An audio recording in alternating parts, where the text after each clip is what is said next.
Welcome to this video on preparing your iPads for Q Interactive. In this video, I'll show you how to download the Assess app, where to get subsequent updates as they come out down the road, and a few adjustments to the settings you'll need to make on the iPads to ensure everything works great. So let's get started. Q Interactive has two main components: our website, which we call Central, and our Assess app, which you'll have on both of your iPads. Q Interactive requires the use of two iPads for testing, with one facing your client and the other in your hands, where you administer the items. Let's start with installing the Assess app to my iPad. Some organizations use software to manage and distribute the app, but for our video today, I'm going to show how the app is downloaded from the App Store found on all iPads. After turning on my iPad, I arrive on my home screen, and here's the App Store. The search function is found at the bottom of the screen, and I'll search for Assess. Our app appears in the search as Q Interactive Assess, and tapping the Get button starts the process to download the app. I will now sign into my Apple iTunes and App Store account. Know that this is not provided by Pearson and is not your Q Interactive username and password, but instead established by Apple. You can create an Apple ID on apple.com. After signing in with my Apple ID, the download completes, and the app can be found alongside the other apps on your iPad home screen. We're not done though, as we have some additional settings to make. Tap on the Settings app to make the following changes. This checklist is found on the last page of Chapter 1 in our user guide. We'll work through these settings one by one. First, Wi-Fi. Please ensure both iPads are accessing Wi-Fi. Tapping Wi-Fi here on the left lets you choose from your available networks. Once you have successfully signed in, a check mark will appear like this. Next, Bluetooth. Make sure both iPads have this enabled. So touch the switch here if yours happens to be off.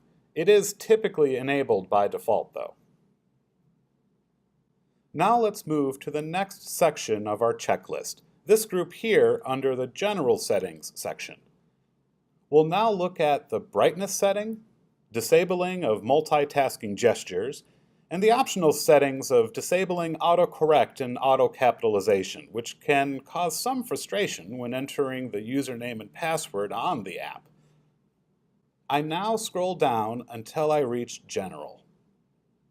To disable the auto brightness function, I tap Accessibility, then Display Accommodations.